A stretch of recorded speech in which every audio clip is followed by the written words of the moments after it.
one day away from Friday, which means we're getting close to the weekend. Tons of sports action going on. I do want to say, I started watching that Love on the Spectrum show. Very entertaining. Really? I'm surprisingly entertained. So I don't get into The Bachelor, The Bachelorette, or the Golden Bachelor, or the Silver Fox, or whatever it is now. I could care less about it. But the Love on the Spectrum is actually pretty good. Were you the first one to watch this?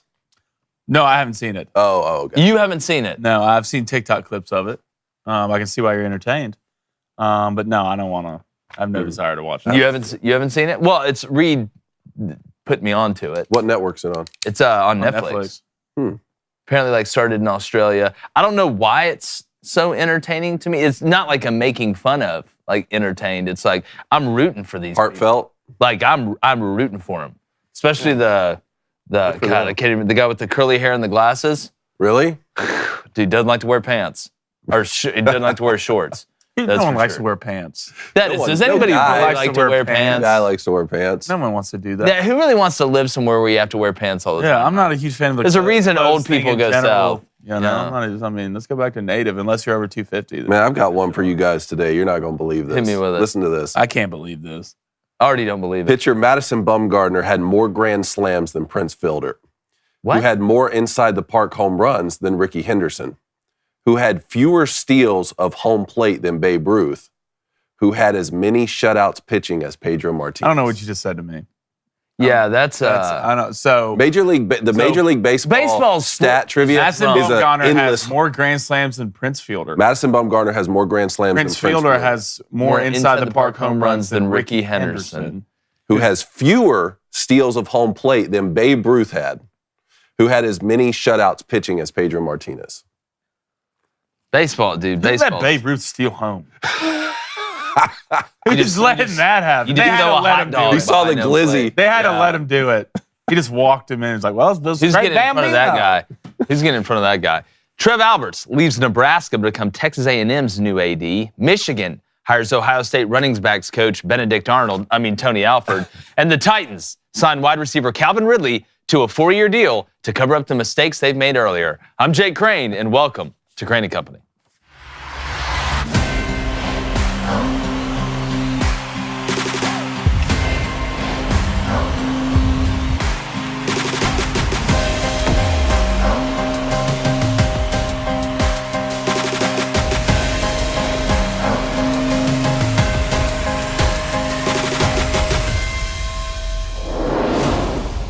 Texas enters the SEC in 2024 with a damn good football team. It's hard to argue against it.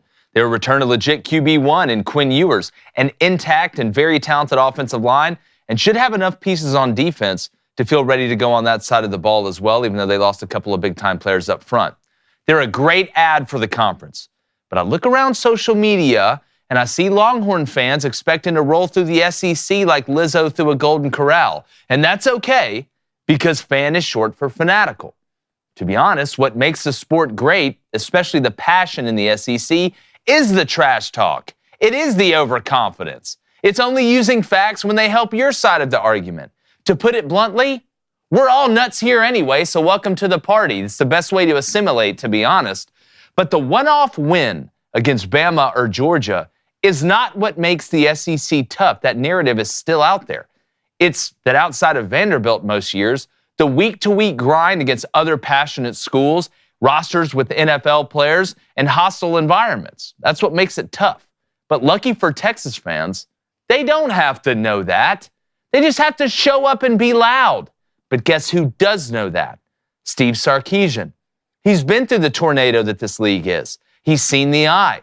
And he won't let that locker room believe you can only show up half the time and get all the success. He also understands that you don't want to take away your guy's stinger, or what I call needed arrogance. So for everyone screaming hook 'em next year, that should be the fact that helps you sleep the best at night. Bring in my co-host, former Michigan quarterback David Cohn, my brother, who becomes a flaming dragon on Friday, former Western State Colorado wide receiver Blaine Crane. You see it all. Don't you think? And the whole point of what I'm saying is, the best way for Texas to fit in is to keep being yourself. It's the perfect assimilation technique. You're nuts, we're nuts, everybody thinks they're going to win and dominate, that's fine. But Sark knows those players, they went and played at Alabama, the ones that are returning, they know what they're getting into. But it's the churning of the league that makes it so difficult. Not just so, well, if we can beat this team or if we can just beat this one team, that's not how it works, and he knows that. That's why Texas, to me, I think, and Oklahoma's a great add too, but they're breaking in a brand new quarterback. It feels like Texas is a little bit further ahead. Agreed. That's their best chance, is that the guys in that building have experience. Well, Texas is in a better position to join the SEC than they have been for the last 15 years. Agree with assuredly. that. I mean, they're not coming in with a first-year head coach or a first-year quarterback. Steve Sarkeesian has had several years now to rebuild that culture, and from a program that had been humbled, really, from the last time they were in a national championship against Alabama, and watching their rival Oklahoma have a lot of success. They're going to return one of the best quarterbacks in the country, and then your backup quarterback will enter as one of the most popular players in the SEC, and he may not even play. As far as the fans go, I want him to come in wild. I want him to come in for reckless. sure. I love it. Let's do it. And Texas hasn't won a national championship and going on 20 years now. So the confidence will still be there after coming off a college football playoff appearance, which was huge this past year. But the desire to get back that, the hungriness is going to be there because you haven't, risen to the mountaintop in the last 20 years. Meanwhile, there's been 5 SEC schools win national championships. 4 of those have won multiple national championships in that time span. So I want Texas fans to come in wild. I want them to come in reckless. I think it's going to be a great time. And I want Oklahoma fans to do the same thing. It's just going to be a little different. I think Texas is a little farther ahead. I agree with that. I mean, Blaine, let's be honest. The slogan is, it just means more. And I'm not saying that Ohio State and Michigan's not, they're as passionate as anybody out there. There are spots across the country that are very passionate. But, I mean, it's Arkham Asylum over here. I mean, it's Shutter Island. You got to be a little bit nuts to be a fan of a team in this conference. Again, and I would say no disrespect, but it's just the truth. Outside of Vanderbilt, they're reading books and doing math problems and stuff. Hey, they're still working on the stadium. Man. Yeah, can you just count to 11? That's what I need to know. Well, yeah, welcome to SEC. It's like Hotel California. You can check in anytime you want, but you may never leave. Yes. You can never leave, but I do think for Texas to walk in now, especially this year, I don't think they can be set up in a better way. I know you did lose some pieces. You saw in the NFL draft, one guy ran like a 4.3 or they lost minus 2.7, yeah. Might be flash. I don't know. You lost a couple guys up front. You lost a couple backs, but this is what Steve is building. And I do think coming to the SEC, when it comes to fear's the mind will only take fear so far. And I do think a level of fear is good walking into the SEC. Fear will make you do things better than you would usually do them. But I do think they're stacked. I do think they're going to win a lot of football games. But it's the week 5s at Kentucky. Yeah. It's the week 6 out of Missouri or something like that where you're going to have to fight for your life every week in this conference. I do think Texas is built to do that at least better than Oklahoma is right now. They have more depth, and that's the thing. It's the up and down, right? Nick Saban said you can only really get your team to play at their highest level maybe 4 to 5 games a year. That's just the way it works when you have a team sport like football. One guy can't go out there and just dominate the whole game and win you a game. It doesn't work like that. But it's the high of, hey, we just went, let's say we did just beat LSU on the road. That's great. All right, next week we get Tennessee at home. Yeah. Like, you got to get up for that one too. That's where the depth comes in. Now, when you look at their roster, offensively, we say the word stacked, right? They are stacked at some spots. And look, Quinn Ewers has to stay healthy.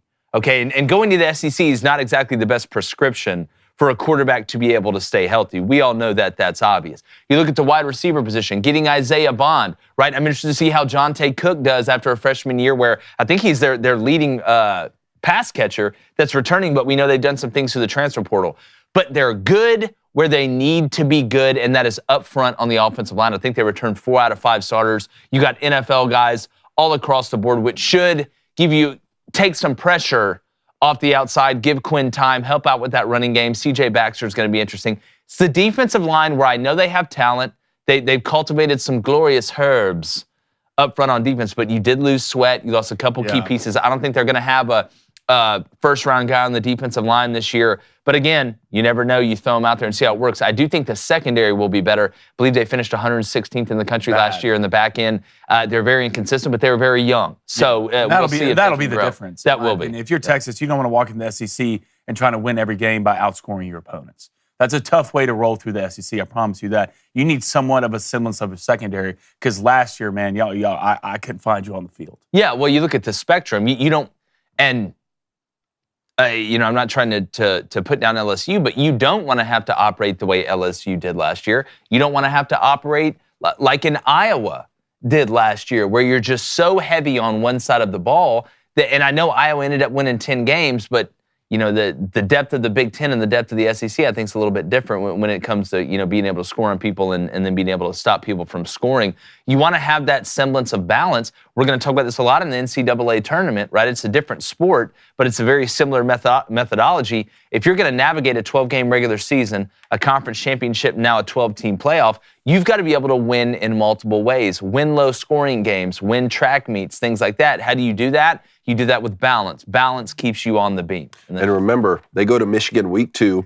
Week 3, UTSA. I mean, that's an in-state. That's no, walk in the park for a non-conference game. And then finish the year at Texas A&M. Yeah. It'll be a lot of fun. Well, if you're ever going to catch Michigan, Yep. this new college football world that we live in, where they've have risen to the top here lately, now's the time to get them. Yep. What week do they play? Is that week? It's pretty early, isn't it? Week 2, you get them early. That's fantastic. You want to get them early, and you want to get them right now. So we want to know what you think. We're going to have Tom Luginbill to come on, talk some more college football. It's 1-855-236-3228. The phone lines are going to open at 7:15 a.m. Central. We're going to bring Tom on at 7:10. So get those calls in. We're going to try and roll through them. Very happy about how the calls have been going. We're getting them from all over the country, from brand new people as well.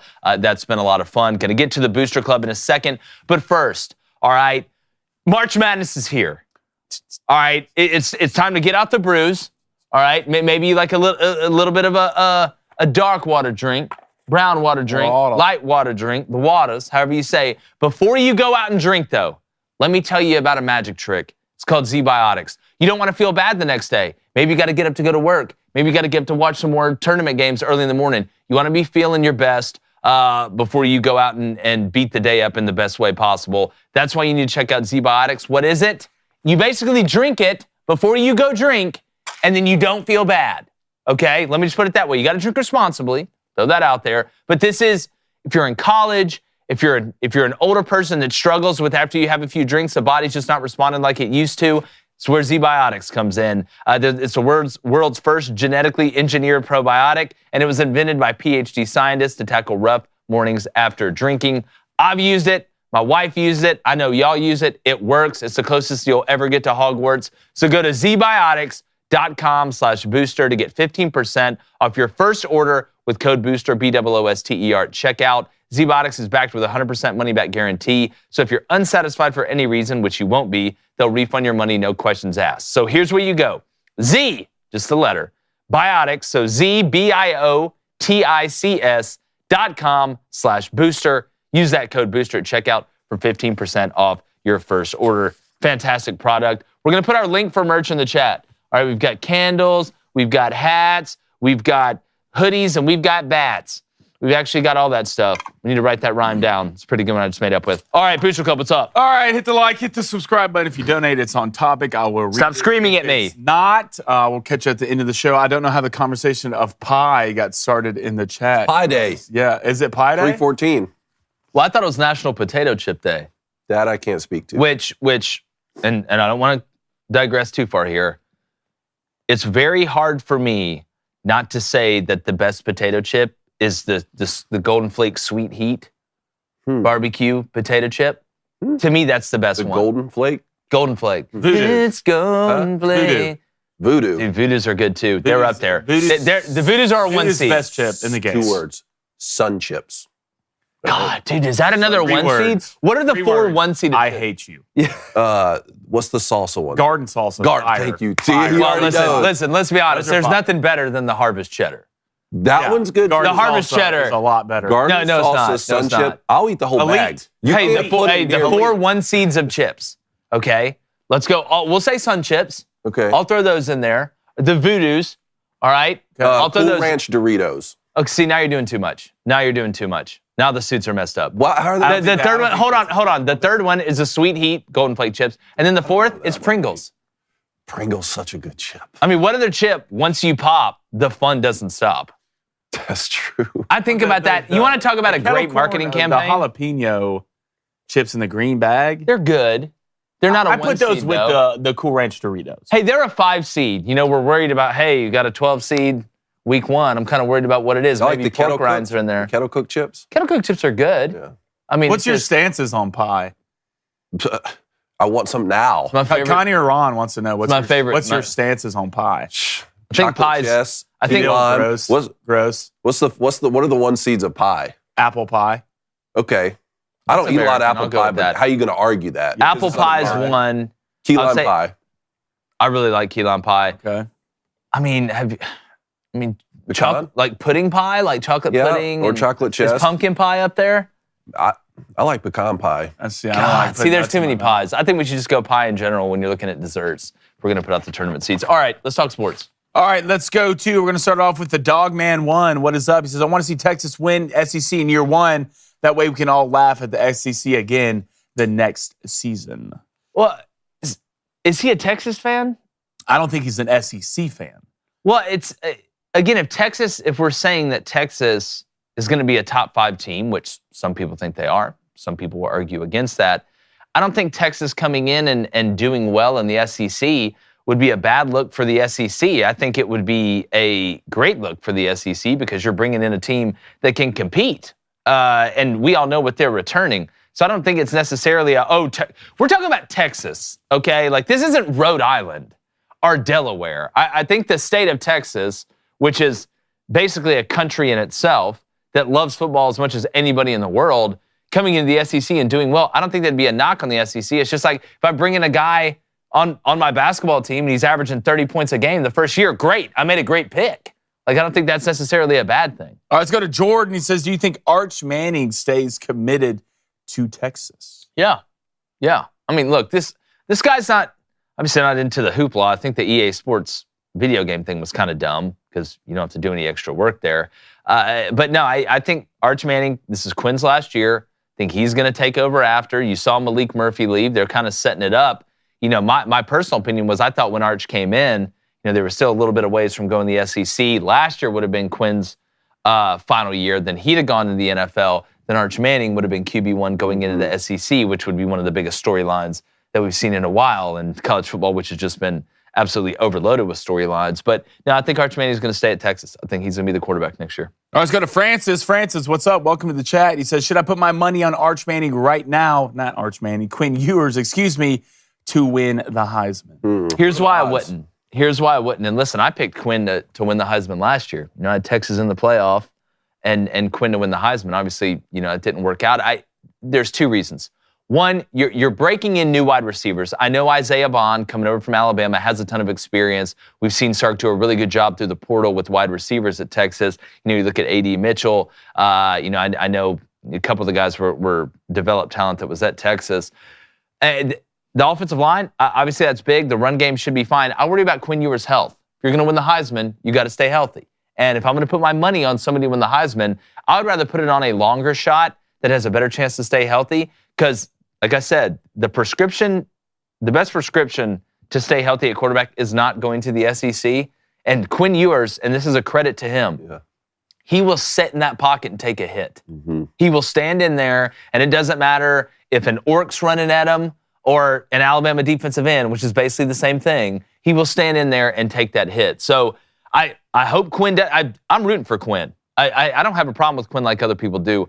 I just don't think you put your money on him because he can't stay healthy. He's tied as the favorite right now. I just don't think it's a good bet. Plus 750 and Carson Beck at Georgia plus 750. Carson Beck is a very good bet. A very good bet. All right, let's go to Mr. Horns Down. I think I know who you're going for. 3 years from now, who do you think is in better shape in the conference, Oklahoma or Texas? This is tough for me. How long does Sark want to be there?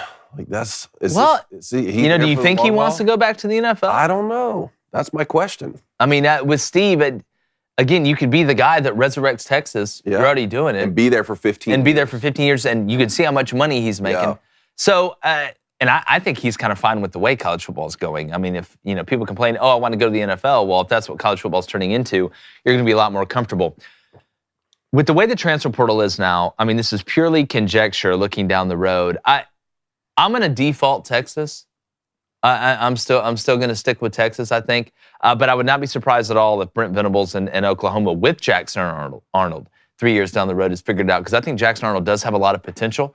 You're going to have to become we're going to talk about this as we get closer to the season. There's some fan bases that are going to have to become surfers this year. They're going to have to ride the wave, the ups and downs. Those are teams with new quarterbacks, right? You look at Jackson Arnold. I know he played in the bowl game last year, played a little bit in the regular season. It's a brand new deal when you're the guy. You look around the rest of the country, Nico at Tennessee, right? I think there's going to be a lot more good than bad. But when you have a young quarterback that is starting in a big time place in a big time league, you have got to get that surfboard, and you got to be able to ride the highs and the lows. And I think that's what you're going to have to go through this year if you're Oklahoma with Jackson Arnold and a few other schools. So it's going to be interesting. Yeah, I agree. Texas is in such a good spot right now because, Steve Sarkeesian has set this foundation. It's a really strong foundation right now for the program. And he's already coached at other big-time brand programs, USC. He could have had the Alabama job, most likely, if he wanted it, decided to stay at Texas, and he's coached in the NFL. My question is, if you find a situation that you can't turn down there, let's say in a couple seasons you've resurrected Texas, won a national championship, Andy Reid retires from the Chiefs, and they want to bring you in. You mean like Jim Harbaugh? Jim Harbaugh left his alma mater to coach Patrick Mahomes. Yeah. It's all circumstantial. I don't. If Sark resurrects Texas, like we're saying, I think Texas fans would be like Michigan fans this year. Yeah. Like, hey, it's a Fallout Boy situation. Thanks for the memories. Yeah. All right, now go do your thing. So, look, Sark is, and he's getting better, I think, as a head coach. But he calls his own plays, right? He's going to be in charge of the game planning. To be honest, he has his methodology, and it's obviously working. We know Texas is a big brand. The physicality part of it is the part that I think Texas fans were seeing if Sark could do that, bring that physical nature, because you could be Lincoln Riley. Hey, we'll score a bunch of points, but we'll be, softer than baby poop on defense consistently. That hasn't been the case at Texas. He's actually took him from Club Med to Judge Dredd, and I think that's probably been the biggest feather in his cap outside of being able to draw up absolute witchcraft and wizardry as an offensive play caller and game planner. All right, let's go to Sister Riggs. What's up, sister? How are we doing today? She wants to know what game on Texas's schedule to you is their trap game. Let's go through it. David, you got it? I got it. Excuse me. Colorado State. No. At Michigan. No. UTSA. No. UL Monroe. No. Mississippi State at home. No. Oklahoma neutral site. No. Georgia at home. No. At Vanderbilt. No. Florida at home. No. Keep going. At Arkansas. That's somewhat of a rivalry. They'll be ready. Arkansas kicked their ass the last time they played. Kentucky at home. God, that was on the road. And then finish at College Station. Yeah, it's got to be one of the home games. I don't see them. They're not going to take Michigan for granted. They're not going to take Mississippi State at home for granted. That's their first SEC game. It's going to be a huge party. I would say either Kentucky or Florida at home. Because again, both of those schools, Florida's been down, right? Even though it is Florida, they return Graham Mertz. They're going to have some talent, even though they lost Ricky Pearsall and ETN. Obviously, traveled to Georgia. It's got to be Kentucky or Florida. I'm interested to see Kentucky this year. Yeah. I know Vandegrift transferred in from Georgia. They did lose Liam Cohen back to the NFL when he came back, which I think is a lot bigger deal than what some people are making it. Give me Kentucky or Florida as the trap game. And the Kentucky one would be a week before this sort of renewed in-conference rivalry with Texas A&M. Yeah, it's probably Kentucky. That we're probably leaning there. It's a good question. All right, let's go to Jor. What is up? It says, who has a better first 3 years in the SEC, Missouri or Texas? Missouri 2012, 5-7, 2013, 12-2, 2014, 11-3. I would still stick with Missouri. That's going to be tough to replicate just because there will be a transitory period at quarterback. I would say it's probably going to be somewhat similar. I think people forget Missouri came in the conference and had a bunch of success early. There's something, too, about being the new guy right at the school. I talked about this the other day. The transfer in the school, everybody always thinks they're better looking for about the first 3 or 4 weeks until they kind of just, I use the word assimilate again into the population. I feel like it's going to be that way for Texas. I would say it's going to be somewhat similar. And keep in mind, Texas and Oklahoma, they could not do as well as Missouri did in those first couple years and in still conference, make the playoff. but make a 12-team playoff. That's very true. Run. That's very true. Remember, if you donate, we'll read that one if it's on topic. All right, let's go to Michael from Texas. He says the Michigan game will be more tougher for Texas than y'all think. Michigan's returning key pieces from an elite defense, and their new DC is the OG of that scheme. Yeah, nobody's saying that game's going to be easy, but you did lose your starting quarterback. You did lose a lot of your offensive line, even though they've recruited well. You did lose Blake Corum and some important pieces. Does the tight end come back? Yeah, Colston Loveland. Colston Loveland's coming back. Michigan's going to be good. Don't make any mistake. But if you were going to catch them, I'd much rather catch them this year early with all the transition they've had on the roster and on the coaching staff than last year, right? Or the year before that. I don't think they're going to just be able to smush everybody the way they did last year offensively. Defensively, they're going to be really good. Yeah, they are. But you knew that, and you've got to go there. It's not going to be easy, but that'd be one again. If you got to play them, now's the time to play them. Let's go to Justin Alfred with a $5 donation. Appreciate it, Justin. He says, do you think college coaches will be more prepared for the NFL since the NCAA is slowly becoming like the NFL? Prepared as in like managing the roster? I mean, I guess if you get used to losing control or not having as much control, then I guess. I mean, if the players are starting to make as much as you, then I guess. But I don't know if it prepares you that much more. I don't think it propels you to want to go to the NFL as much as what some people think. I know that narrative is out there as well. So I'm going to go maybe a little bit, but I wouldn't say it'd be some overwhelming change where guys are just way more ready to be in the NFL. The best way to learn how to be in the NFL is get in there and work your way up. All right, let's get to the next segment here, Dave. All right, rapid fire reactions here, boys. We talked about what the Jaguars were going to do with their wide receivers after they signed Gabe Davis. Now it looks like the Titans are going to add Calvin Ridley, who played for the Jags last season, was with the Falcons before the gambling incident. Titans are going to sign Calvin Ridley to 4 years, $92 million. You guys like this move? I like that they're trying to go get Will Levis more help after Treylon Burks really hasn't worked out the way that they thought. But $92 million? I mean, I believe that they said that Calvin Ridley was offered more by a couple other teams. Yep. Took a pay cut. I just wonder, with the baggage that Calvin's had in the past, and he's been so up or down. I mean, you go back to last year. I mean, just comes back on the scene like a jet. I mean, it's just jet fuel. Just freaked out first game. Then he'll disappear. Then he'll come back and he'll disappear. It's a Carmen Sandiego situation. I mean, I don't know where in the world this guy is like half the time, and then half the time he's blowing it out of the water out there solving mysteries. So I like to add, do I think the Titans are a legitimate contender? I do not. I'm still trying to figure out the Tony Pollard move after having Tyjae Spears. You're going to give him that much money. I feel like there's some other places the Titans could have improved, but Calvin really is a good player. I mean, you just got to get consistency. Yeah, I'm kind of torn on some of their decisions too, but it is a new look offense, and it's worth dissecting because it is interesting. I mean, now you're going to have Calvin Ridley, you're going to have DeAndre Hopkins, right? You're going to have Treylon Burks and Tony Pollard with Will Levis at quarterback. Blaine, what do you think? Well, I do think you overpaid. If you're the Titans, you overpaid for a guy who, you really don't know. It's a double-edged sword. He'll show up one week and he's gone the next week. But if you really dissect this offense, Dave, and I agree with you, I mean, it's starting to become shape in a pretty damn good offense. DeAndre Hopkins is not getting any younger. We know that, but the Tennessee Titans were desperate after kind of what Treylon Burks turned into for another guy on the other side that they could take serious and take some pressure off DeAndre Hopkins. So I like the signing. Did you pay too much for him? For sure, but I believe this is another way that they believe in Will Levis. To add another piece that Will Levis will be their guy in the future. I'm not sold yet. I saw good things. I did, but I still think he has a long way to go. Has he played better than I thought? For sure. But I don't mind the signing for the Titans, but I do think you paid too much for a guy who's wishy-washy week in, week out. Can Will Levis protect the ball? Yep. That's he'll make the wow throws, but he'll make the owl throws too. All right, the Chargers release wide receiver Mike Williams. We've talked about how he's struggled to stay healthy. They're going to save $20 million on the cap. Boys, I don't think the Chargers are going to be done. This team's going to look so different by the time they get done here. Yeah, they're getting ready to get out of the cocoon and turn into the butterfly, I think. This is a good move. I like Mike Williams. He's a big target. He makes some catches that just, at his size, the body control that he has, but he can't stay healthy.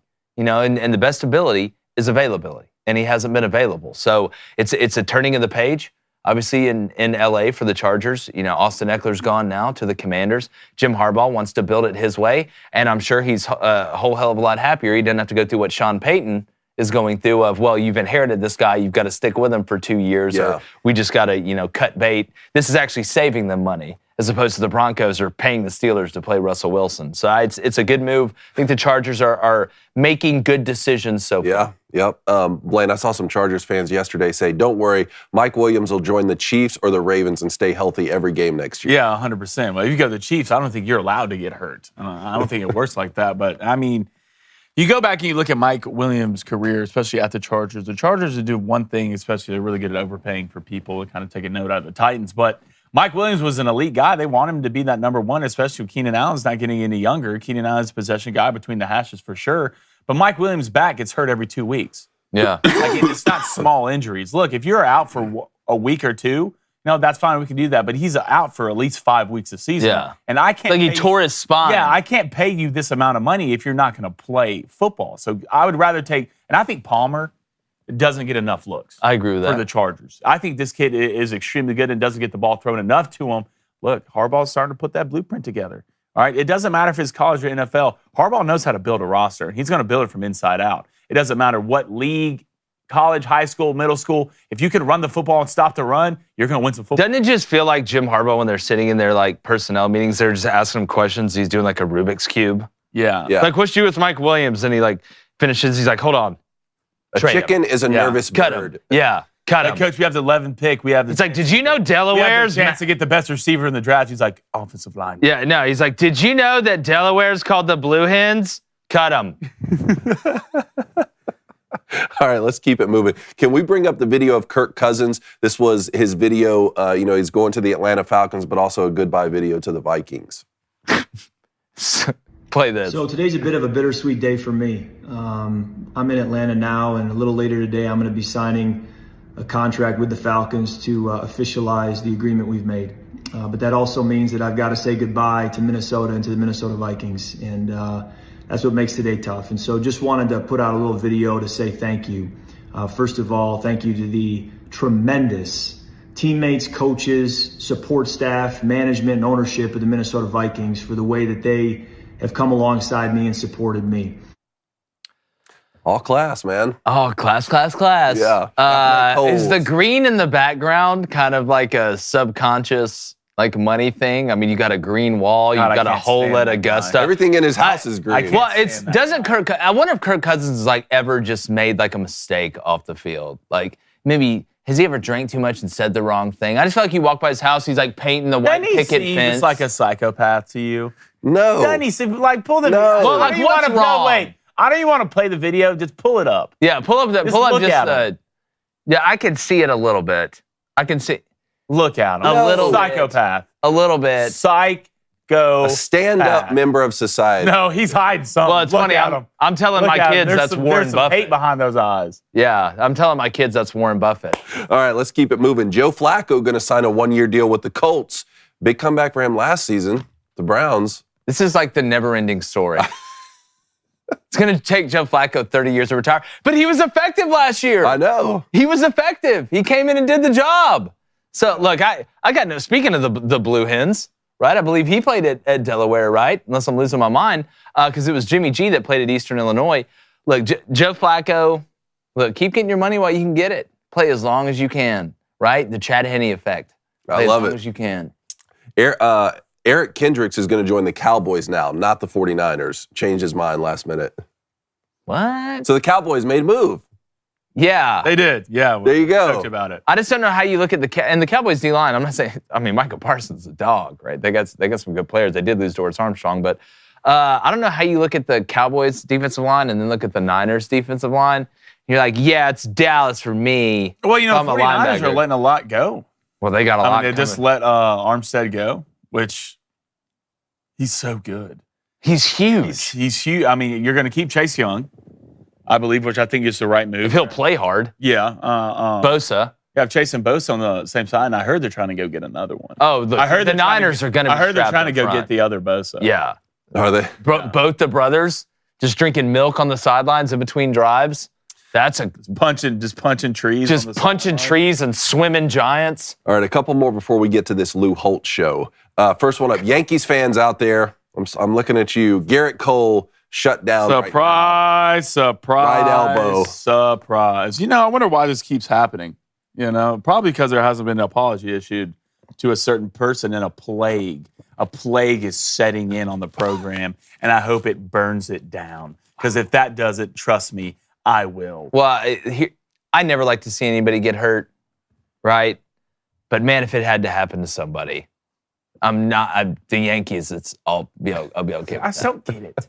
I just don't get all the hate. I don't get it. How are you a Yankees fan? I don't get it. How are you a Rangers fan and a Braves fan? We've discussed this. I was. What do you mean? How is he a Braves fan? He's from Georgia. Yeah. Oh, Yeah. okay. I've been a Yankees Chipper fan my Jones. whole life. Chipper Jones. On My my whole life. You're from East Alabama. That doesn't matter. That just and look, I will say you've been that way your whole life. The only reason Blaine is a Yankees fan is because me and my father were Braves fans growing up, and something's wrong with this dude. He's like the Joker. Had to be different. Like my dad hated the Yankees and Tiger Woods. I Yeah, love both of them. I like Tiger. Staying on baseball, the Padres trade for Dylan Cease from the White Sox. I hate it for our boy Ben Shapiro, but Dylan Cease, I think his ERA jumped over 4 last year. But Well, they were talking about the Yankees may try and go get him if Garrett Cole's hurt, but the Padres. Thank God they. Are the Padres ever gonna play as good as their roster is? Like if you look at the Padres roster, you're like, but then you see them playing, you're like, I mean, that's just stop underachieving. What does that even mean? What? It's like you look, you're like, What do you mean? wow, Yeah. Brother, like, I got him, and then you're like, no, I told you, foam in my latte leaves me gassy and bloated. Don't pour over me. Sounds like Louisville's going to get a new basketball coach. Where? Louisville. Louisville? I just don't want to. I'm just so sick of hearing about how we mispronounce it all the time. Yeah, I mean, Kenny Payne, emphasis on the word Payne. I mean, how are you that bad at Louisville in basketball? I mean, hell, Jeff Brom in year 1 came in with the plumber at quarterback, figured it out. It's just, this is weird. Kenny Payne, longtime assistant, I believe, at Kentucky. A lot of people were thinking this was a really good fit because you don't have to be Christopher Columbus to realize that Louisville's in Kentucky. It just didn't work out. Not only that, it was awful. It was awful. But now with the transfer portal, the question is, who do you bring in, right? Who do you go get? There's a lot of good young coaches out there. I'll be interested to see. Louisville obviously has a big following in basketball. I think you go try and get a young guy. It's going to be interesting to see, that's for sure. All right, last one up here. Lou Holtz has a new show, new podcast, The Lou Holtz Show. Can I read it? Can I read the tweet? Please. Today, I'm announcing the launch of my podcast, The Lou Holtz Show. There's no one more passionate about restoring the culture of the country than me. Notre Dame Jesus, everybody loves Jesus, Notre Dame Jesus. Is there a video that goes with this? Oh, do we got the video? Let's play it. And he walks away after winning his 100th It was a game tough as the time head coach here for at Notre Notre Dame. Dame. But one man could save them. Spoon in my mouth. I was born in this country. Amen. What you have is Fully, what you're taught mercifully. about the values of life. We trying to save souls.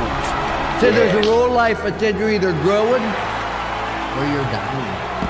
And like I love an me old some friend Lou once Holtz. said, we as Americans need to start winning again. Everyone should ask this question. Am I willing to endure To the beat pain Ryan and the Day suffering and the sacrifice it takes to be a champion? Yes. I can't. Can we give... Yes. If We gotta get Ryan him Day... If Ryan Day is not the first guest, Has to it's be. a disaster. Here's the thing. You think Jake Paul fighting Mike Tyson will get views? Ryan Day, Lou Holtz Come in on, the man. octagon? Come on, man. I've been training for 6 months. Every guest got to wear a poncho when he goes in there. With the Dog, don't hate on Lou like that. We love Lou Look, here. I'm the kid in the huddle, like in the group that's laughing because look, it's just hard.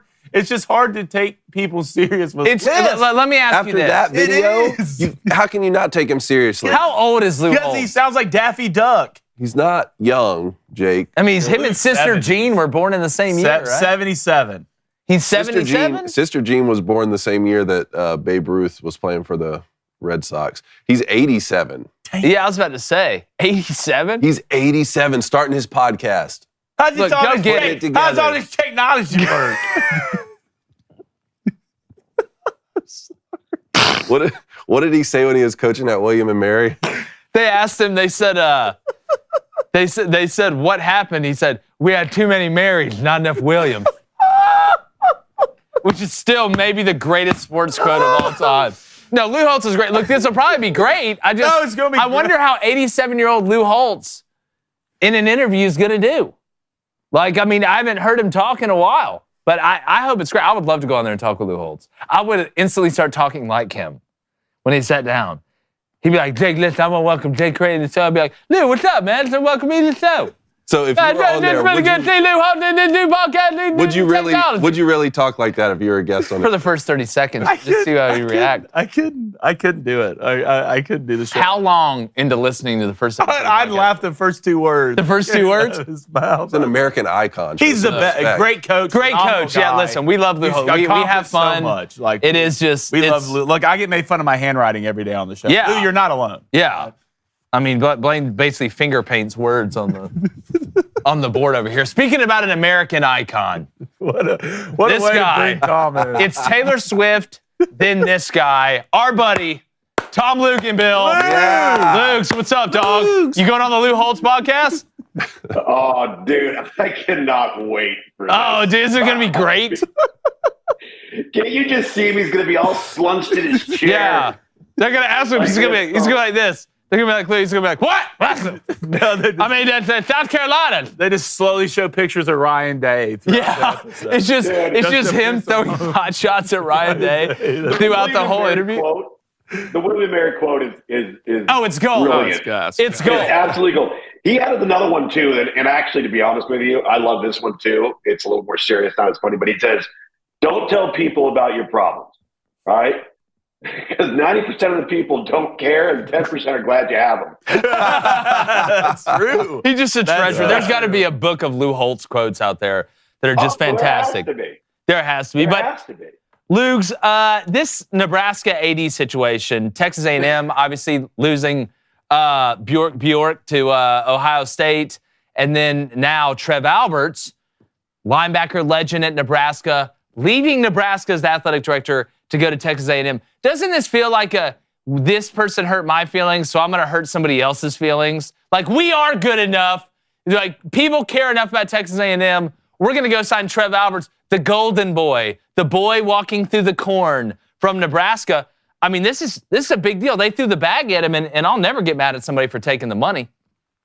No, listen, it's a big deal, but I think what it's really more reflective, not of Texas A&M, but of the stark realities of Nebraska in today's college football landscape. Let's call this what this is. We can talk all we want about Olympic sports. We can talk about baseball. This is about success in football. And if you guys have listened to myself and Barrett Salih on Channel 84 on Sirius XM, at any time on a Sunday during the season over the last 8 years, you have heard us talk about this multiple times. The Nebraska job is not a good job. It's not. Unfortunately, and I've always said that cable television, the advent of cable television was the worst thing to happen in Nebraska football ever, because it leveled the playing field. You combine that with the reduction in scholarships, you combine that with the additional reduction in limit on walk-ons, and you basically took Nebraska's football program and isolated it and put it in the middle of nowhere where it is currently right now. If you took that program and you lifted it up off of the ground and you carried it over somewhere into the southeast portion of the United States and dumped it anywhere you want, Tupelo, Mississippi, let's just say, all right? Ooh. And you dumped it, Tupelo. they would be a top 5 football program. They'd be a top 5 football program. It's not even close. Guys, we did a study on their recruiting class. I want to say this was years ago, 10 years ago, 2014 class, I think. And if you look at the average miles away from campus of every player that signed in that class, it was over 800 miles. Yeah. You can't get kids on campus. Yeah. Well, Tom, let me ask you this. And I think I agree with you on the premise of it seems like there's a better opportunity to win bigger at A&M just in the current state of things. But A&M hasn't won a lot either. It just are you saying that you think it's the potential of A&M is bigger than Nebraska? That's question one. And then number two, I feel what you're saying. I think, to me, when I look at Nebraska, I think the chances of them being dominant again are very, very slim, which is what they were used to for a long time. I wouldn't necessarily say, I think the landscape of college football now has actually helped them because geography doesn't matter anymore. I mean, you look at NIL money, that's the biggest part of recruiting. Just ask Nick Saban, just went up to D.C. to talk about it, and Nebraska's got a lot of money. I know Texas A&M just took away their AD, but they've got a lot of money. So maybe it's not the dominance that they can attain anymore, but I still think you can win at hell. If you can win at Kansas, you can win at Nebraska still. Yes. But, I mean, is A&M, how much of a better job is A&M in your mind than Nebraska? I think that's the true essence of what we're getting to here. Well, I think significantly in the sense of proximity to athletes. I think that's the part of it. So that still matters to you? You think that still matters? It matters to me because you still have to be able, when the recruiting process starts, to get there, yeah. You got to get there. Yeah. And if you look at our beautiful United States, and you look at the state of Nebraska, and then you look at all the states that border it, there's no players. Right, so they have to skip over like 2 to 3 states to get anywhere in the country. Now, when you're going to start the recruiting process and that relationship process, recruiting has become so much about getting kids on campus and attending your camps so you can work with them and you can study them and you can evaluate them. How are you supposed to get them there?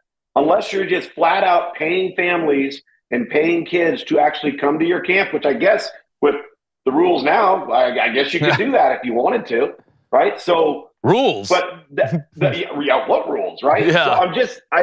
So I think that if again, Nebraska has everything you could possibly want when it comes to checking the boxes of what a premier college football program needs to have to be successful, except for that where they reside. I still think it matters until proven otherwise. Mm. Hey, Tom, one follow-up on your premise for the downfall of Nebraska. How was Oklahoma able to remain consistently, blue blood status decade over decade, when Norman, Oklahoma isn't that different geographically from Lincoln, Nebraska? They border on the state of Texas. And they just go get those players from Texas? They drive right over the border, or they fly into DFW, or they fly into Houston.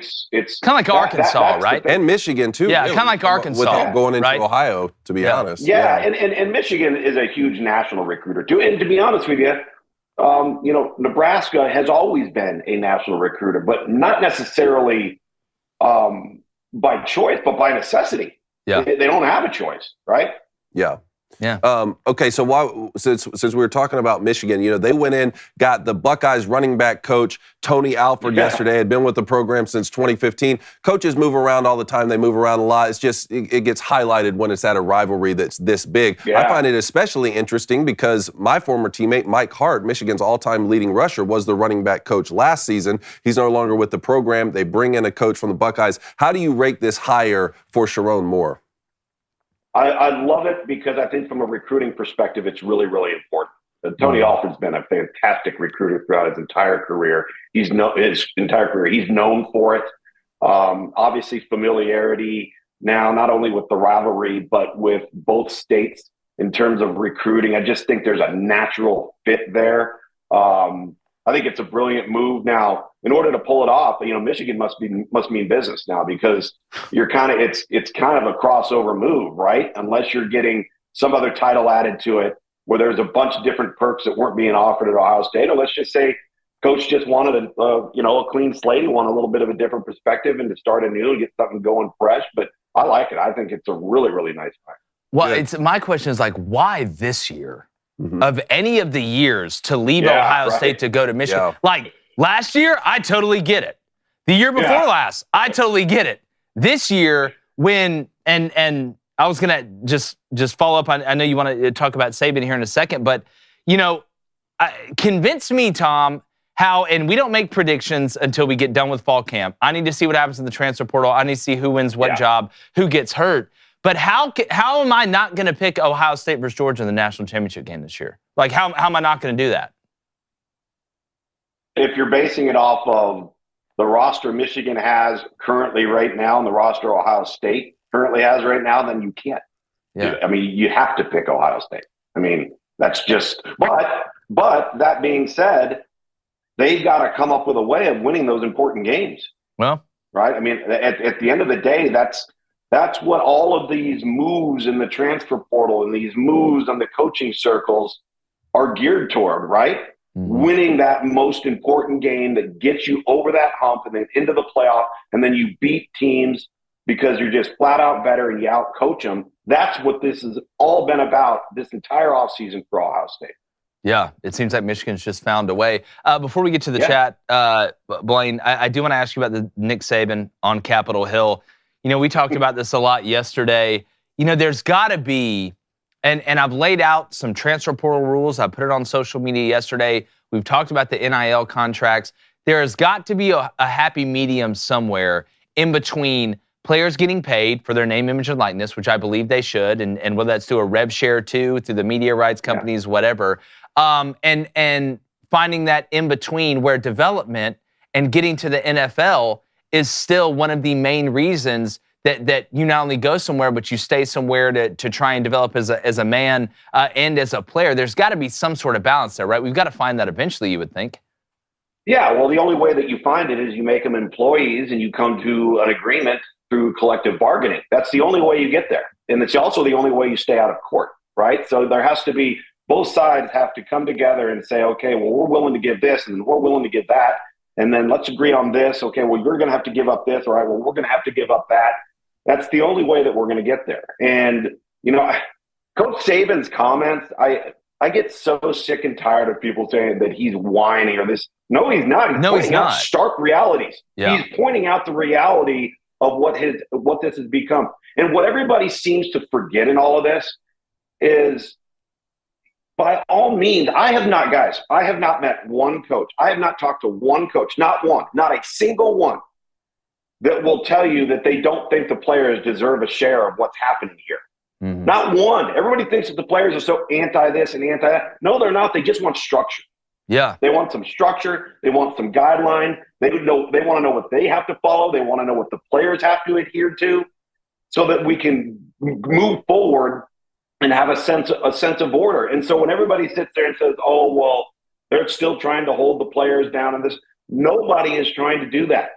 The problem is everybody's so geared towards, well, the NFL doesn't matter. You're right. The NFL doesn't matter. You want to know why? Because 0.4% of everybody that plays college football will make it in the NFL. Yeah. 0.4. What Nick Saban is trying to say is have a broader perspective. Widen your lens so that you can see past the immediate dollar signs that you were, quote unquote, thinking you were going to make throughout the course of a 2 to 3 to 4 year period. Okay. And start looking at how do you create and set up generational wealth and development in principles and discipline in your personal and financial life. And we're trying to get 18, 19, 20-year-old kids to look at it from that perspective. And the reality is most are not going to, most do not. Most and many do not have the structure and the background and the support system to maybe handle all of this. Yeah. So there's nothing wrong with trying to set these guys up for something more than just the next 2 to 3 years. That's what he's talking about. Yeah, the questions for all coaches isn't should they get paid, it's how do they get paid. That's the thing that we're trying to figure out right now, and that's where people get stuck. Jake? How about this one? So let's just say that we value a scholarship. And by the way, we should never diminish the value of a scholarship. And everybody who thinks that the players aren't getting anything is full of crap. Yeah. Okay? So let's just say that a scholarship per player is $160,000 a year. Let's just say, because we're including health insurance, we're including all of the things that come under the scholarship, meals, athletic training, supplements, all of it. Let's just say it's $160,000 a year. All right. Well, let's pay them a salary of $160,000 a year, and then tell them, if you can go out and earn based off of your name, image, and likeness, by all means, go ahead. Yeah, go do it. You're more than welcome to go do that, because I think that's the other area in all of this is right now this seems an awful lot like a something for nothing proposition. Mm-hmm. And I can tell you, like, I have a problem for that. Nothing's free in this world. For sure. Right? And everybody said, well, what are you going to pay me? What are you going to pay me? Well, what have you done? Mm-hmm. What have you done? Yeah. If you've done something and you've produced, by all means, go earn off of it. Yeah. But everybody just wants this, oh, well, what are you going to pay me? What are you going to pay me? Yeah. I don't think that's real life. The college football stimulus. Let's get to the Booster Club. All right, we're going to start off with Joe Desjardins. Probably said that last name wrong. But I got a good feeling you said that wrong. He said, if Ohio State does not make the playoffs this year, is Ryan Day gone? The playoff? Well, make the playoff or get to the top 4? Make the playoff. Yeah, he's got. I think we should Oh, change it. yeah. Honestly, I think we should change it to the top 4. If Ohio State doesn't make it to the top 4, what's Ryan Day's situation?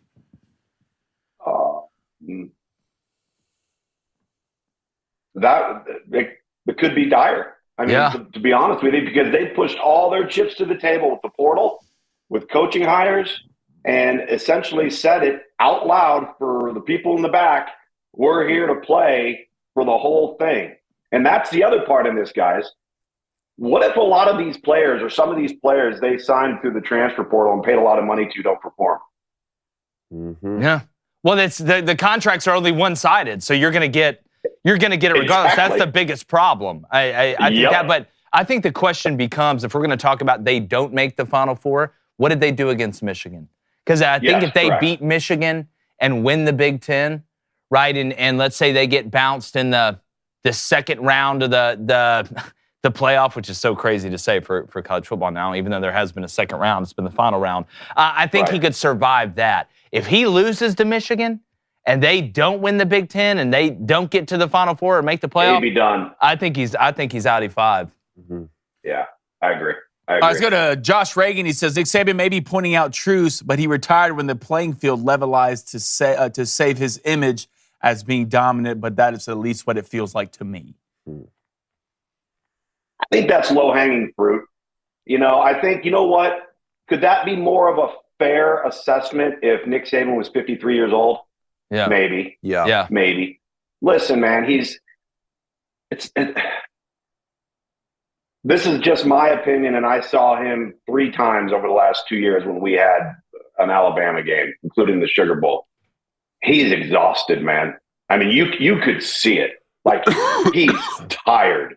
Really, really tired. And I think it's a culmination of all of the things that were mentioned in Chris Lowe's piece and the comments that Nick Saban has made about, some of the things that have disturbed him and may have led to the decision. I don't even know if it's so much the playing field getting leveled. Listen, Nick Saban's one of the greatest, fiercest competitors of all time, right? Mm-hmm. And the playing field may have gotten leveled, but he's at a place where you still have as much, if not more, resources than everybody else to compete on that playing field.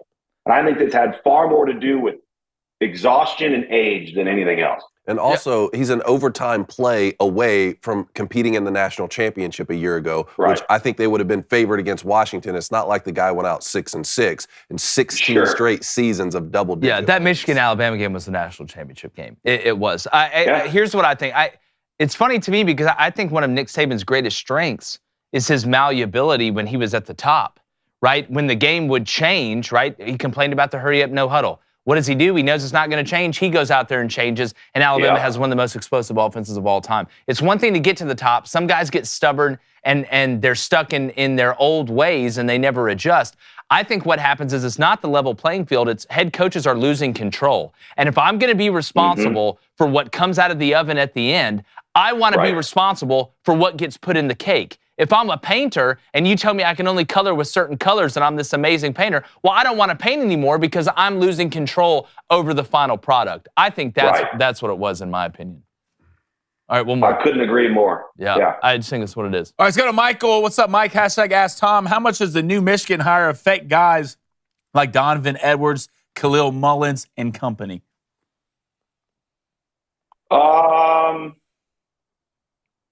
I don't know. That's a difficult question to ask. It's a new voice and a new perspective and maybe a new approach, right? How do guys take to that?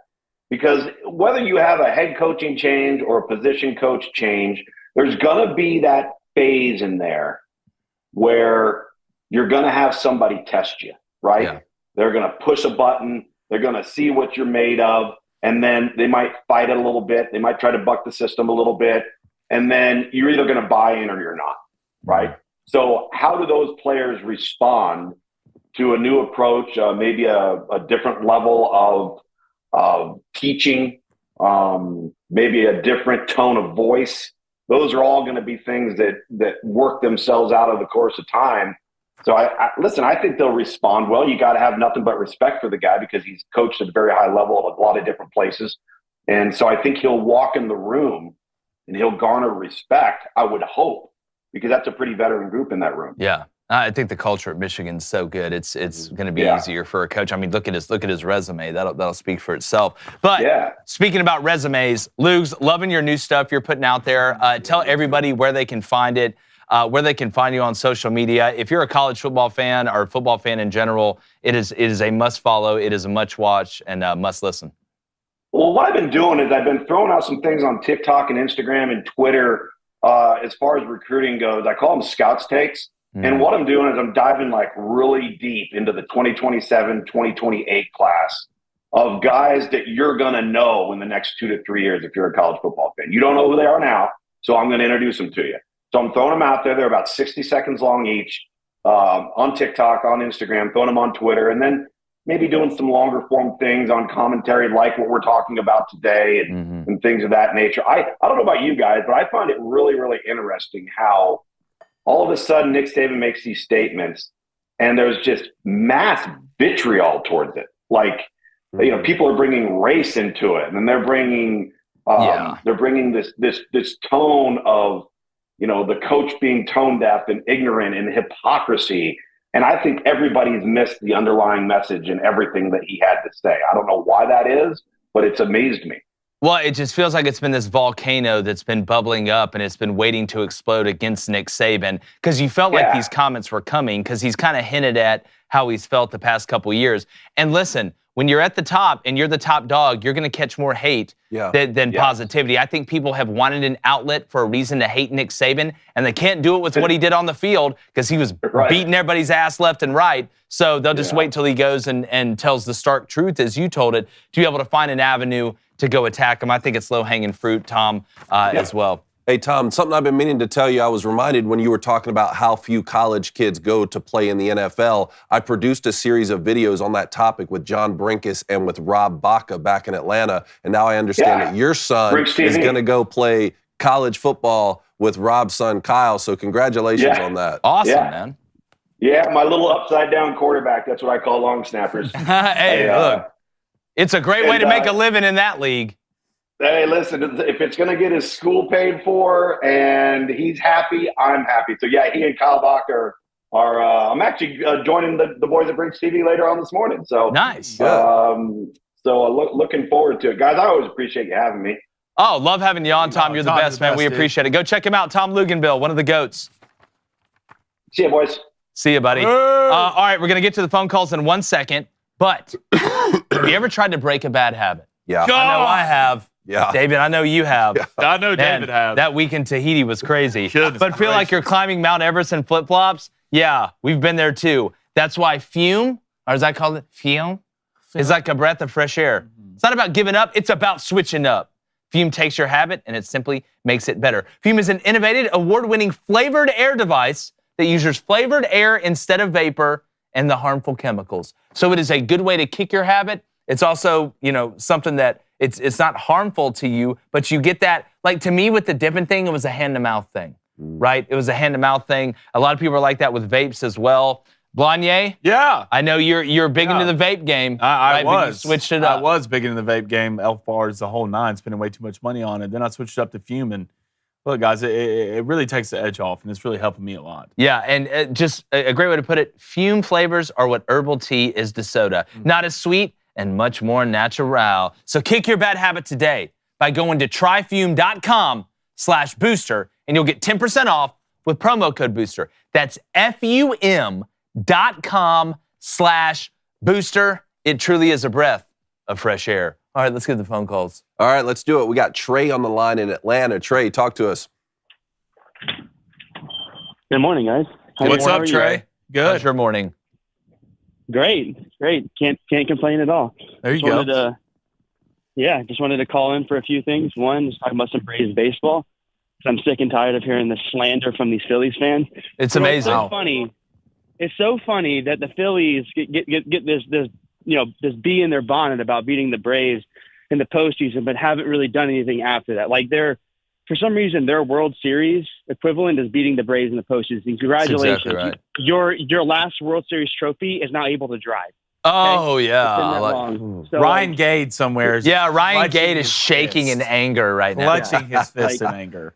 like, get the hell off my lawn about that. You know, I love that. congratulations on being little brother. That your Super Bowl is beating Big Brother. Congratulations. You know, Talk your ear. God, Talk your I know the hate and the vitriol that's going to come from this. Continue. So, anyways, yeah. So no, I'm excited about Braves baseball. Jake, I promise I will send that. I've been forgetting. I started a new job, and it's been crazy. So I promise I owe you and Cone something. It was supposed to be there, and it got lost in the mail the first time. So It's totally I will fine, get that Trey. over You're to in. you. Look, what is this? The trust tree? Wait, I'm looking in it. Oh, there he is. That's right. So, anyways, I'm looking forward to it. Actually, I'm going to do a little meetup with someone from the Booster Club at the home opener for the Braves. I won't spoil it. I'll let it be revealed at on X, but it should be good. Should be a surprise. It's a movement. It's a movement. Yeah. Anyway, so and the last thing, I have finally leveled up past my 20s. Oh, wow. So- Let's go. Welcome to it. Level 30. Yeah. Level 30. There you Keep go. training. Mid-boss is a little bit of ways away. Staring it in the face. I've been training. You know, we'll get to Bowser eventually. That's right. So, anyways, I just wanted to call in and just talk about that. And, you know, I haven't been as active in the Booster Club lately because it's a new job, but I'm Trey, still watching. we you love guys. How you liking the new job? It's good. It's really good. Yeah, it's going to be good for my career. So Nice, man. Well, heck, we're rooting for you, buddy. You know that. yeah. Hell yeah, All right, Trey. well, you Go guys take Phillies, care. man. Congrats. I know, Trey. Go Let's Phillies, go. Trey. Chop on for life. See you, buddy. Thanks for calling in. All right, let's go to Jake in Florida. It's a Jake convention. We're just hanging out in it. goodness. Hey, fellas, how we doing this morning? Jacob, What's up, buddy? What's up, other Jake? So, you guys touched on it earlier with Tom. I cannot get over these comments about people saying Nick is whining and complaining about NIL because, especially when they say that the playing field was leveled, because Cone touched on it. From what I can remember, Alabama was a play away from playing in the national title game last year. Yeah. And on top of it, at least from an Alabama fan's point of view, last year was Nick's best coaching job, in my opinion. I think you can make a legitimate argument for that. And it's not like he was forced out. He chose to step away from a program which he was still dominating in recruiting. The worst he finished in the NIL era was second in recruiting. So it's not like coaches and other teams were forcing his hand and forcing him out.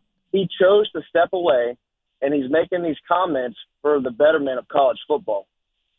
Yeah, well, Jake, here's where I'm at. If he had come out and said players should not get paid, it should be just about football and school, they should not get paid for NIL, I would understand some of the strays that he's catching from people.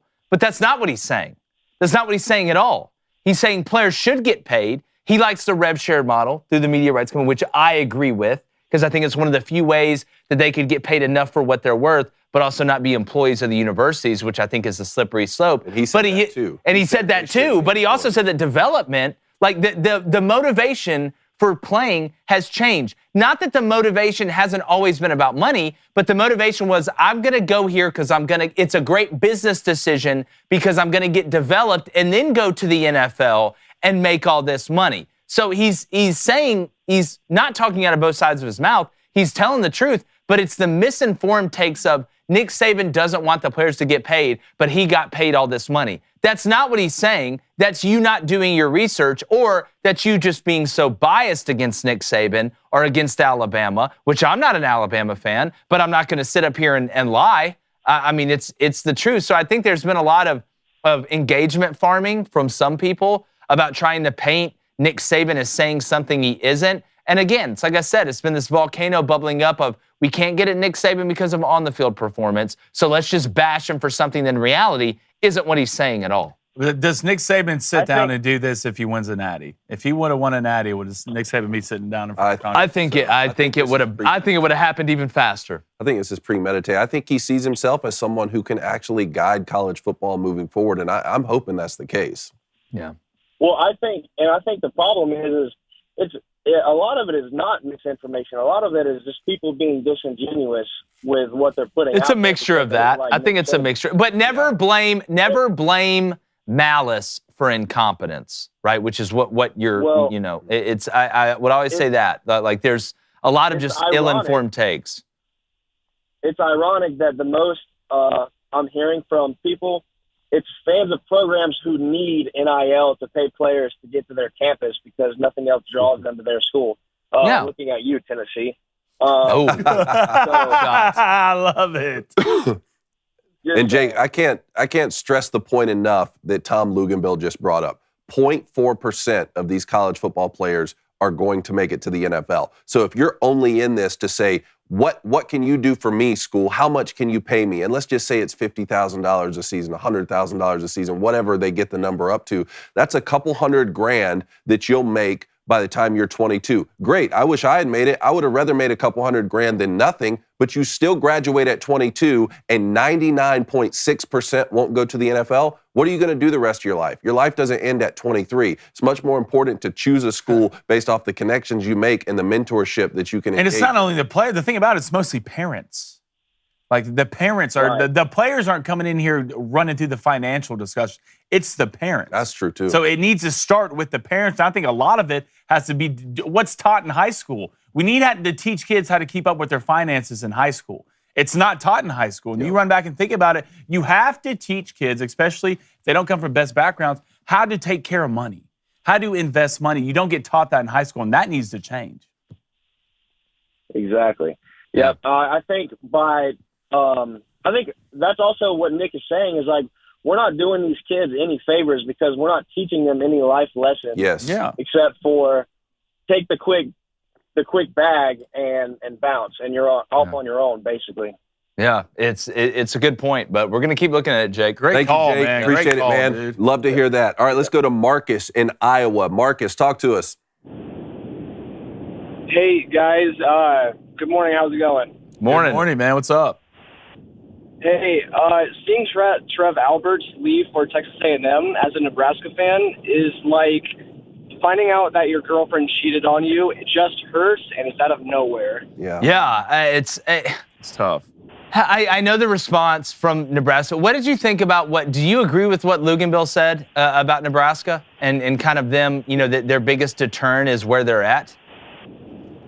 You know, honestly, I wasn't able to catch that part of the show, but, you know, this is a pivotal point in the Nebraska athletic program. Look at where they're at in their sports. They're like number 3 in wrestling. Their women's basketball team made it to the Big Ten championship. You got a huge football season coming up that can win 6, 7, 8, maybe even 9 football games. And you got Fred Hoiberg with the men's basketball team. He's the Big Ten Coach of the Year. Look at where Nebraska's at, and we don't have any leadership. Our president went to Ohio State, and now Trev Alberts is gone. This is going to be a huge hire for Nebraska. You can't just throw somebody in there. I know you have to have an interim athletic director, but like your next hire is pivotal to your next program. And what this means for Matt Rule and Fred Hoiberg especially, I don't know what their contracts are going to be, but even Trev Alberts was kind of weary on Fred Hoiberg this past season. Like, you know, and he should have been. He should have been, though. I agree with him being wary on him. He had every right, but you know what? When Matt Rule came to Nebraska, his big things were he came for the president and Trev Alberts. Well, now they're both gone. So I don't know what that future holds for Matt. If, say, hypothetically, he wins 7 games, is he, I don't want to say the hot seat, but I mean, you take it year-by-year basis, and then that goes into the football stadium renovation. It's like, are they still going to do that? I think that we just need to look at the higher-ups, because I've got a brother who lives in Omaha, and he says that there's kind of been a whole lot of head bashing between Trev Alberts wanting to do such and such, but then the chancellors, they didn't want to do it and kind of holding him back. I don't know if that's true. It's just kind of word of mouth in that area. But, you know, I hate to see it. I wish him all the best. But, that's man, frustrating, this is a huge loss. But you got to make this next hire right. Yeah, you do. Thanks for the call, Marcus. Here's what I'll say. What worries you if you're obviously Hoiberg or you're Matt Rule, it's that you're bringing – the new athletic director is not going to be the guy that hired you. So he is not as attached to your success, right? Obviously, he wants you to have success, but he's not as attached to your success. It's kind of like Sean Payton and Russell Wilson, right? Like Sean Payton inherited Russell Wilson. Yeah. So either way, you're going to look better. If they do well, then, hey, you came in and helped bridge the gap, and it was fantastic. If they don't do well, I didn't hire these guys. It's not my fault. So that's what you kind of worry about there. What I find interesting is, will Nebraska bring in somebody else that is somewhat homegrown, maybe even from within, or do you go out and do somebody or get somebody that does it a little bit of a different way from a different place? That's what I find. Well, what hurts the most, man, is this guy was an All-American football player. Yeah, he's one of yours. He's one of award winner. Now he goes to another school, like you said, with Tom Luginbill, who also hasn't really won. So it must be coming down to not only just money, but also not being able to get what you want. Yeah, there's something there. And this is after you hired Scott Frost. Yeah. And that didn't work out either. So, there's all right, there. Appreciate it, Marcus. Thanks, Marcus. Thank you, man. Thank you. All right, let's go to Brian in Nebraska. Brian, what are your thoughts on Trev Alberts? He's dead to me. They need to pull his name off the stadium, erase every single piece of evidence that Trev Alberts was ever attached to Nebraska in any way. No. You know what? I agree with that. What did they do to Benedict Arnold? Get out of here, dog. Like, I'm just telling you, I agree with that. Really? After what he did as a player? I do. What if he never came to be an AD? Well, then we never have this problem. But what if it really was? What if it really was about, like, the administration won't give him what he needs to make a successful athletic program? Well, man, you're Trev Alberts. You're like the water boy. Why don't you run him down in the hallway? It's not like Jim Harbaugh, who went to the NFL. I know. It's not like Trev Alberts got asked, beamed up to the spaceship. He went to Texas A&M. It's not even. I can understand Ross Bjork going from A&M to Ohio State. I can understand that. Going from Nebraska to A&M, while there is more potential at A&M than Nebraska, I agree with Tom Luginbill on that. You're going to spite where you're from, right? It's not like you're going from the suburbs to Versailles. Like, you're going from the suburbs to kind of nicer suburbs. I don't disagree. And, okay, maybe Nebraska did have some leadership issues, but Texas A&M isn't. That's a great point. That is a great point, Ryan. So true. And look at Michigan. They won the football championship this year. They have their leadership issues. It's a bureaucracy like any other university. True. There's going to be issues with leadership. So I don't understand. I don't know why he left, but it's a joke. Yeah. And, man, it's got me fired up. Well, thanks for sharing those thoughts, brother. I appreciate it. I want to know. For some reason, I just love seeing Nebraska fans mad. What is your deal? Because they care. They're passionate. It's just you love seeing them mad? Would you love to see them happy? No. You're just. But you want Arkansas to win for Nebraska. Yeah, I like Arkansas. That's just. You're just. He's like. There's something y'all did. There's something y'all did. I don't know what it is yet, but I'm going to figure it out. Y'all are better than that. Yeah. You're better than Come on. Y'all got too much wheat and corn to be the Yankees. Hey, thanks for calling in. Hey, call back when this new athletic director hire gets made, all right? Appreciate it. All right, let's go to thanks, guys. let's go to Mike in North Carolina. Mike, what's going on? Hey, what's going on, boys? Mike, what's up, buddy? Hey, man, listen for a while. I'm going to try to make this quick. Started listening to you guys after I joined DW and hadn't missed a show since. Appreciate it, man. Thank you. Re-up for the Lady Ballers. Legend. Yes, sir. Yes, sir. You like that? I'm with her. There's one one line that David Cohn just reads perfectly that I never hear anybody say, and it's when Alex asked him, how many Badgers have you killed? Tell him. All but one. That's not how it was scripted either. It was scripted as all of them. Yeah. But then we had a couple alts too, and Jeremy. It had to be something close to that, but. Yeah. Well, Jeremy, we was talking with Jeremy, and he was like, hey, there's one in the basement. It was like, there's one in the basement. There's one alive. I say there's all but one. So, right. Yeah. Right. And you can see it in your eyes. You know you got that one already. Yeah. This whole Badger thing's a weird tangent. I want to talk about some March Madness and some Duke basketball. Yeah. It's I'm lifelong Duke fan. So the last 3 days living in North Carolina, I've been doing all the online betting I can, getting all the free bets congrats, man. Welcome home. Took the first few emotional hedge, put it all on Carolina to win it. That a boy. Let's go. That a boy. I'm pissed, but also rich. Wow. I was just Smart wondering, move. realistically, how far do you think the Blue Devils will make it this year? Well, here's my thing with Duke. You know, it's like a Mardi Gras parade. I see flashes I like. I see flashes I don't like. It's just which one's going to show up when it matters. I mean, Filipowski, to me, you know, and you put all the trip and stuff aside, he has got to become the force that he can. That inside-outside game, it opens up driving lanes for everybody else. I like McCain. I like Roach. You've got experience. It just seems like that there's an edge that's missing to Duke that Duke normally has in these games. And lately, you've kind of seen it. I don't know if it's been the transition from Coach K to Coach Shire. There just seems like there's a swagger that is missing from Duke that we've seen in the past. I'm going to be honest with you. I don't think they make it past the Sweet 16 right now. I agree with you. I mean, I would say maybe best case is they make it to the Elite Eight, but this kind of reeks of one of those Duke teams that lose. The physicality, though, don't you? Yeah, you see down what low. I'm saying? I mean, Like, you go it back just to the North Carolina game. If y'all run into a true physical big, y'all somewhat get in trouble. I mean, y'all got y'all's ass kicked on the boards against North Carolina. You run into a guy like Baycott. When Armando Baycott is a grown man. We watched him break the floor at the Final Four. Y'all have had a couple grown men, too. Yeah, but Filipowski's not exactly a dwarf. Yeah. But I'd say he's more of a finesse guy in the paint. Yeah, that is Kyle is really like 13. Hey, call in again when Selection Sunday happens. Yeah, we're gonna have our bracket. All right, we're gonna do a bracket challenge. You got to get in that one. Appreciate it, Mike. Thanks for your thoughts, brother. Thanks for being a DW subscriber. Hell yeah. Appreciate it. All right, let's get to one last caller, Cody in Illinois. Cody, we don't have a lot of time. How you doing, man? It's baseball. Over 300. That's all I ask. All right, Steve is away again today, and I will be your guest host for one, the other, or both. Got to go quick. We have a matchup between Jake and Cone. Cone, you good. are The rematch. get to choose football or baseball. Oh, good. Football or baseball? Football. Yeah. What do I get? Cricket. Who hit the most paddles in 1812?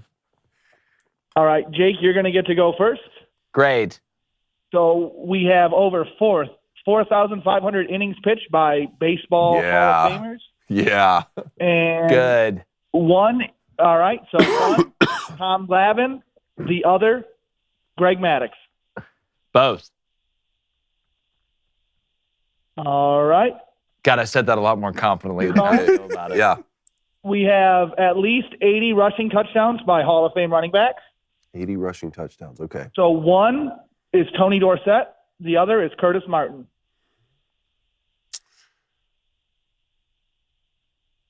Give me Tony Dorsett.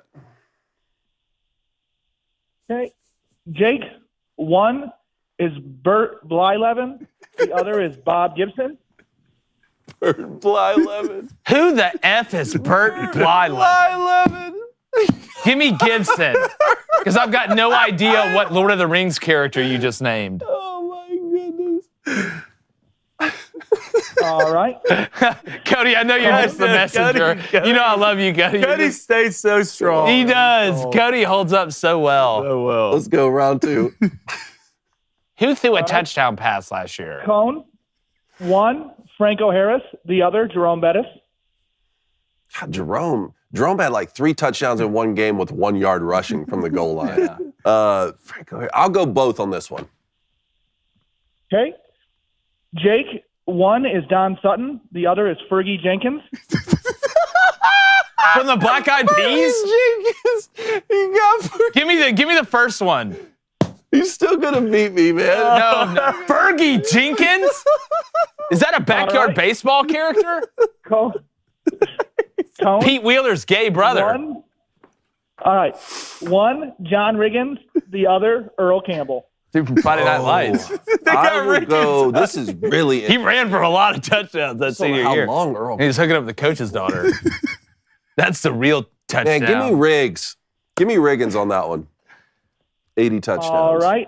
And then you guys both have a chance to change one answer. I'm sticking with it, Cody. I'm sticking with mine, too. All right. Tallying them up. So it looks like Jake, Jake is 0 for 3 again. And Cone Get one. 2 and 1. Which one did I miss? I hate this game. All right, and then Burt Blyleven.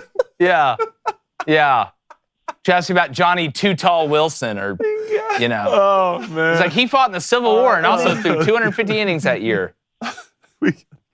since there's not enough time, I won't read all the correct answers, but tomorrow I'm going to try to call in again for your Please, Cody. Right, Jake? Yes. Please. Cody. Which one did I miss? You missed Tony Dorsett and Curtis Martin. Curtis Martin had... God, what an idiot. No, wait. No, you had Tony Dorsett, and Curtis Martin was the correct answer. 90, and then Tony Dorsett at 77. Gotcha. Oh, it's tough. Great job, Cody. Great call. Yeah, great job. Cody, how am I hitting? Fergie Jenkins. I couldn't pick that person out of a lineup of Super Smash Brother characters. All right, here's what I got. Yesterday, it's a tough day. It's a tough day. All right, we're getting it back today, though. All right. Give me A&M. I'm dying over here. I'm sorry. Give him a stroke? This season. Going to turn to John Fetterman over there. All right, give me Texas A&M tonight, -4.5 at home against Ole Miss. I think they quit, to be honest with you. A&M's fighting. They're on the bubble. -4.5 at -110. And then give me Fergie Jenkins and the boys. Providence and Creighton over 142 at -105. I think Steve's pissed at me. That's got to be what it is. You got football in the first round. Give me Arizona -8, -112. And I'll go with Memphis -8.5, -1.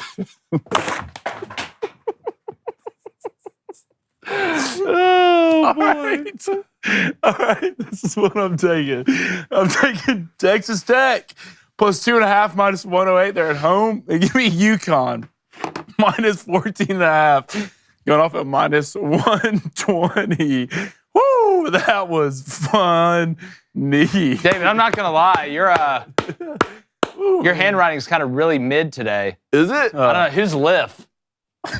Oh, that's UF. Oh, okay. Florida. Ace.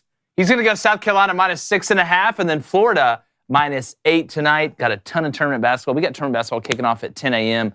We got all action today. Let's get to donos.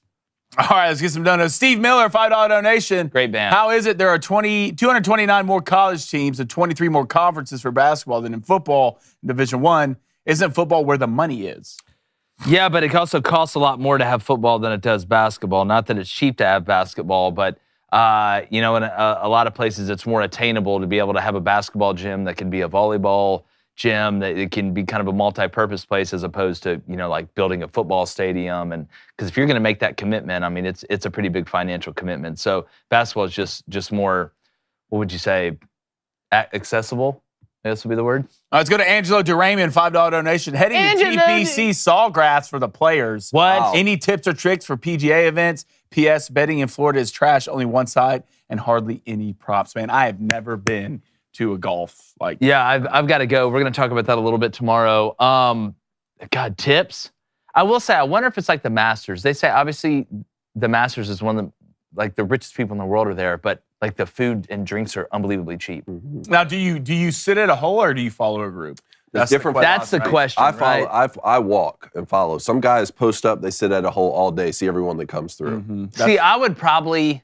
It depends on the day. Why would I not sit at a hole and then just wait on Sunday for the last group and then follow them all the way out? That's probably what I would do. All right, let's go to another, $5 donation from War Chant. Jake has to do the Lou Holtz voice the whole show on Flaming Dragon Friday now. I would love that. $2 donation from Justin Alferreira. What's up, Justin? Eric Kendrick switched to Dallas because Mike Zimmer is the DC. There you go. All right, let's go to, here he is, $5 donation. Ryan Gay, trivia question. Who's the last NL East team to beat a divisional rival in back-to-back postseason series? Let me guess. The Braves. Also calling in tomorrow. Good. Get ready, Jake. Good, Ryan. I want to hear your voice. Sounds so sweet. $2 donation from Steve Miller. Oh, my God, Jake, you nailed the Lou Holtz impression. Thank you. All right, and last donation of the day, and I couldn't have saved a better one for last. Nathan J., $10 donation. Congratulations, Blaine. First-year head coach for South Alabama. Jaguars go undefeated and win the national championship. Do we run it back or we take another coaching job? We're staying at South. We're staying at South, and we're building a dynasty, Nate. Building a dynasty. This is the success I expected first year. It's like, listen, I want to thank South Alabama for this opportunity to continue my coaching career, but I will be going. Getting on with my life. Hey, he's like, Veronica, I came up with a new dance move. It's called the Move On With Your Life. All right, let's get to the poll. Would you watch Love on the Spectrum? Yes or no? It's a no for me. You got something? What? You got a problem? Huh? You Randy from American Idol? No, I have a life. I have other things to do. It's, just go do. You will watch. I have to get on with my life. You got to move on with your life. My life is on the spectrum. I would say yes, 64%. No, 78%. What, you bigot? Yes, 22%. Disgusting. Disgusting out there. I expected better. All right. So, rumor has it you're ducking the smoke on Friday. So that's a win for y'all, unless you want to do. No, it is an automatic win. It's a forfeit. 4th and 31. It's a forfeit. Like last week. It's a forfeit. Listen, we're not talking about last week. We're moving on. You would take a 24-hour Y'all are down bad. 24-hour rule. Y'all are down bad. All right, we appreciate y'all. Make sure you subscribe. Shout out to our sponsors, Zbiotics and Fume. Go check them out. Great calls as well today. And like the chances of Steve Sarkeesian not being ready for the SEC, we're going. I'm going to rip this light down. Gone.